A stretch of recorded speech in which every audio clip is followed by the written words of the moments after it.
जय श्री राधे दोस्तों, केपी की वाणी चैनल में आपका स्वागत है। माता रानी का आशीर्वाद पाने हेतु कमेंट में जय माता दी अवश्य लिखे। वहीं अगर आप महाकाल के भक्त हैं तो कमेंट में हर हर महादेव अवश्य लिखें। यकीन जानिए महादेव संग माता रानी की कृपा आप पर और आपके पूरे परिवार पर अवश्य बरसेंगी और आप सपरिवार स्वस्थ एवं सुखी रहेंगे। साथ ही आपकी सभी मनोकामनाएं यथाशीघ्र अवश्य ही पूर्ण हो जाएंगी। दोस्तों, आज की वीडियो में आपको 22 जून तक जिन 5 राशि के जातकों के सगाई के योग हैं उसकी जानकारी दूंगा और यह जानकारी आपको विस्तार पूर्वक दूंगा। उससे पहले मैं आपको केपी की वाणी की सेवाओं के बारे में बता देता हूं। तो आपने अक्सर देखा होगा कि ज्योतिष शास्त्र में सभी प्रकार की जानकारी दी जाती है। यह जानकारी भी दी जाती है कि आपकी शादी कब हो सकती है। हम में से कई ऐसे युवा हैं जिनकी शादी 30 वर्ष के बाद भी नहीं हो पाई है। कई ऐसे जातक हैं जिनकी आयु 40 वर्ष से अधिक हो चुकी है और उनकी शादी नहीं हो पाई है। तो उनकी शादी क्यों नहीं हो पाई है? इसका सबसे मुख्य कारण है कि जानकारी का अभाव है। ज्योतिष में कुंडली देखकर जानकारी दी जाती है और अगर कुंडली में किसी प्रकार का कोई दोष लगता है तो उस जातक के विवाह में देर होती है। दोष कई प्रकार के होते हैं और यह एक वरिष्ठ ज्योतिष आपको पूर्ण जानकारी दे सकता है कि आपकी कुंडली में किस प्रकार का दोष है। अगर कोई दोष नहीं रहता है, यानी अगर आप दोष मुक्त हैं, तो आपकी शादी और सगाई जल्द हो जाती है। अगर किसी प्रकार का कोई दोष लगा रहता है या कोई ग्रह अस्त होता है तो ऐसी परिस्थिति में देर हो जाती है। तो आपने कई ज्योतिष से सलाह ली होगी, उन्होंने ऐसा बताया होगा कि शादी हो जाएगी, अगले साल हो जाएगी, 2 महीने में हो जाएगी, 4 महीने में हो जाएगी या देर लगेगी, ये पूजा करा लीजिए, वो पूजा करा, तमाम तरह की जानकारी उन्होंने आपको दी होगी। इससे भी आपके जो दोष है उसका निवारण नहीं हो पाया है या समस्या का समाधान नहीं हो पाया है और आज यथावत स्थिति बनी हुई है। तो आज आप एक बार केपी की वाणी से अवश्य संपर्क करें। केपी की वाणी एक ऐसा चैनल है जिस पर केवल और केवल विवाह संबंध की जानकारी दी जाती है। हालांकि आप अन्य जानकारी भी प्राप्त कर सकते हैं, किंतु चैनल पर केवल और केवल विवाह संबंध की ही जानकारी दी जाती है और विवाह संबंध की जानकारी विश्लेषण करके चंद्र कुंडली से, लग्न कुंडली से, सूर्य, शुक्र सभी से देखकर और जो निष्कर्ष निकलता है वह जानकारी आपको दी जाती है। तो उसमें सत्यता पूरी तरह से रहती है और उसमें असत्यता का अभाव रहता है, यानी कि आपको जो भी जानकारी दी जाएगी वह पूर्ण रूपेण सत्य होगी। तो अगर आपकी शादी में अड़चनें आ रही है, शादी तय होने के बाद टूट जा रही है, शादी में किसी न किसी प्रकार से बाधा आ रही है, तो आप केपी की वाणी से अपनी शादी की कुंडली अवश्य बनवाएं अथवा दिखवाएं। हम आपको कुंडली बनाकर पूर्ण जानकारी देंगे कि आपकी शादी कब होगी, कहाँ होगी, कैसे होगी, किससे होगी, किस दिशा में होगी, कितनी दूरी पर होगी, किस नाम से होगी, किस राशि से करनी चाहिए, जीवन साथी का रंग, रूप, स्वरूप, स्वभाव और उनका करियर कैसा होगा, आपका करियर कैसा होगा।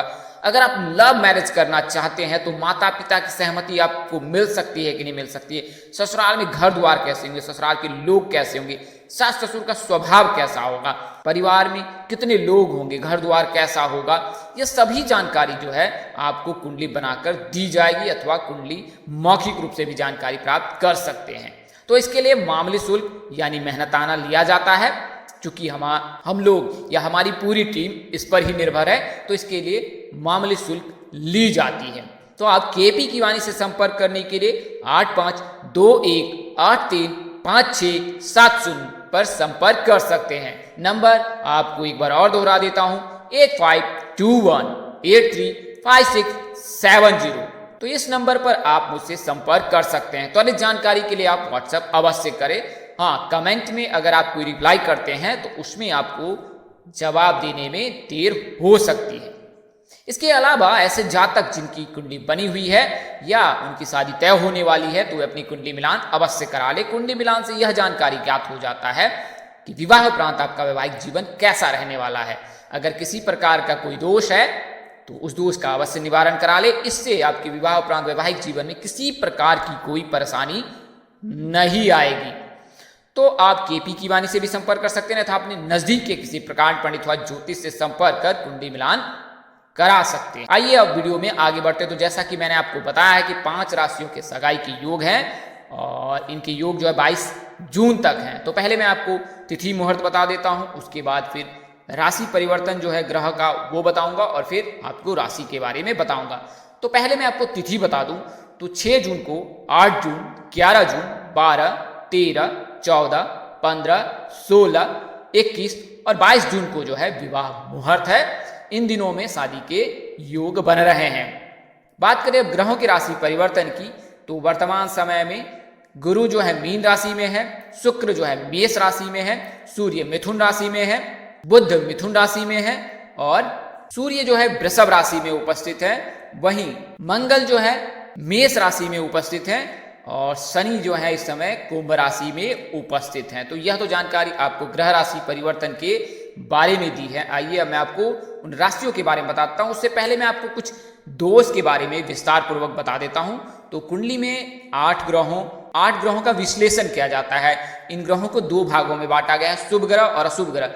शुभ ग्रह मंगल, राहु, केतु, शनि को अशुभ ग्रह कहा गया है। वहीं शुभ ग्रह बुध, गुरु, शुक्र, रवि, चंद्र को कहा गया। कुछ ऐसे ज्योतिष हैं जो सूर्य को अशुभ ग्रह की श्रेणी में रखते हैं, लेकिन सूर्य ऊर्जा का एकमात्र स्रोत है और सूर्य के रहने पर सभी ग्रहों का प्रभाव क्षीण हो जाता है। तो इसके लिए सूर्य को मैं शुभ ग्रह की श्रेणी में ही रखता हूं। सूर्य के मजबूत रहने से जातक को कैरियर और कारोबार में किसी प्रकार की कोई दिक्कत नहीं आती है। वहीं मंगल के रहने पर भी जातक के जीवन में किसी प्रकार की कैरियर और कारोबार में दिक्कत नहीं आती। गुरु मजबूत रहे तो भी जातक के कैरियर में कोई प्रकार की दिक्कत नहीं आती है। शुक्र लड़कों के शादी के कारक माने जाते हैं, गुरु लड़कियों के शादी के कारक माने जाते हैं। गुरु के मजबूत रहने से लड़कियों की शादी शीघ्र हो जाती है, वहीं शुक्र के मजबूत रहने से लड़कों की शादी शीघ्र हो जाती है। इसके लिए हमेशा ज्योतिष लड़कियों को गुरु और लड़कों को शुक्र मजबूत करने की सलाह देते हैं। शिव जी की पूजा कर शुक्र को और विष्णु जी की पूजा कर गुरु को मजबूत किया जा सकता है। इसके लिए जातक सोमवार का व्रत रखे और लड़कियां गुरुवार का व्रत अवश्य ही रखें। सौभाग्य में वृद्धि के लिए भी जो है विवाहित स्त्रियां गुरुवार का व्रत रख सकती हैं। इससे पुत्र प्राप्ति के योग होते हैं। कैरियर में किसी प्रकार का कोई दिक्कत है तो वो दूर हो जाता है। वहीं अविवाहितों के लिए शीघ्र शादी के योग बनते हैं। बात करें दोष की तो मंगल दोष, काल सर्प दोष, पितृ दोष, बुध शुक्र की युति, राहु का गोचर या किसी अशुभ ग्रह की अंतर्दशा चल रही हो तो ऐसी परिस्थिति में जातक को शादी में देर होती है। काल सर्प दोष के लगने पर अधिकतम 42 वर्ष तक शादी के योग बनते हैं। वहीं पितृ दोष लगने पर अधिकतम 37 वर्ष तक योग बनते हैं।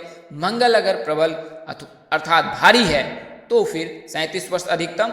मांगलिक जातक को हमेशा मांगलिक जातक से ही शादी करनी चाहिए। अगर आप नॉन मांगलिक से शादी करते हैं तो विवाह उपरांत वैवाहिक जीवन में परेशानी आ सकती है, किसी अनहोनी का खतरा रहता है, अन्यथा तलाक तो निश्चित ही हो जाएगा। वहीं काल सर्प दोष लगने पर सभी प्रकार की परेशानी आती है, मानसिक पीड़ा होती है, कैरियर, कारोबार और शादी में परेशानी आती है। पितृ दोष तब लगता है जब आपकी पुनर्जन्मों का लेखा जोखा आपके साथ रहता है और उसका आपको प्रायश्चित करना पड़ता है। तो ऐसी परिस्थिति में जो है जातक को पितृदोष लगता है या जातक पितृदोष से पीड़ित हो जाता है। तो आइए अब मैं आपको उन राशियों के बारे में बता देता हूं। तो पहली राशि मेष है। मेष राशि के जातकों का नाम अक्षर ALE से शुरू होता है। इन जातकों के जो विवाह के योग 22वें वर्ष से बनते हैं। अगर कुंडली में किसी प्रकार का कोई दोष नहीं है तो मेष राशि के लड़कों के तो विवाह के प्रबल योग है 22 जून तक, चूंकि वर्तमान समय में शुक्र का गोचर मेष राशि में हो रखा है।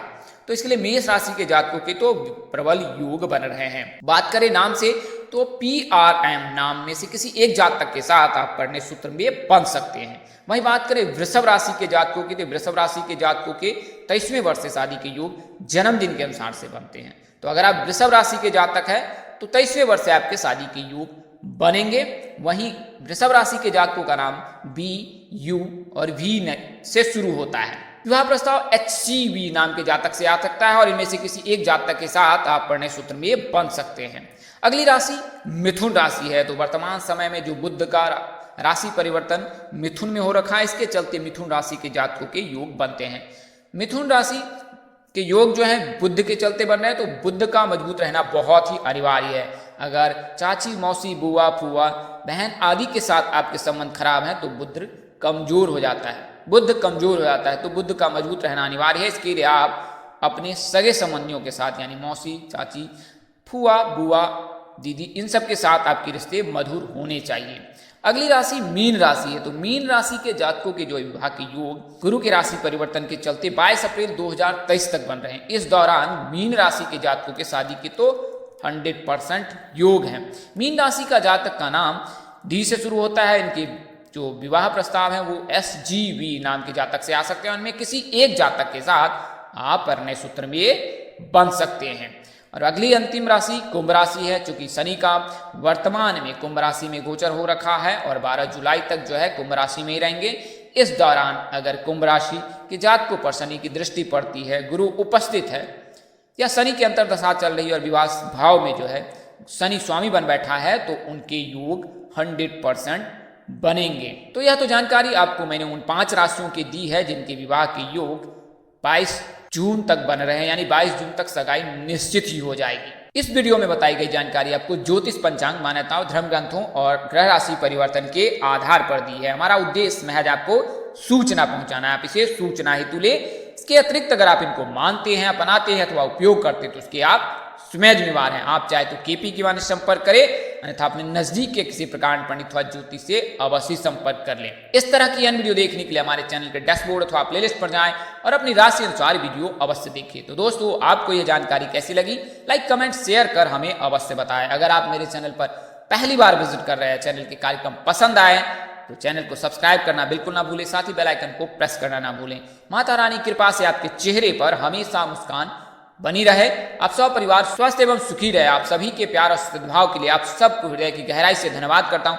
आप लोग इसी तरह हमारे साथ जुड़े रहें। इन्हीं शुभकामनाओं के साथ आपसे विदा लेता हूं कि जल्द एक नए वीडियो और एक नई जानकारी लेकर आपके समक्ष हाजिर रहूंगा। तब तक के लिए मुझे इजाजत दें। आप जहां रहें मस्त रहें, स्वस्थ रहें, व्यस्त रहें। माता रानी की असीम कृपा आप पर बरसती रहे। परमपिता परमेश्वर आपको सद्बुद्धि, सत्मार्ग और आगे बढ़ने की शक्ति दे। नमस्कार, जय श्री राम दोस्तों, जय श्री कृष्णा, जय माता दी, जय वाहिगुरु।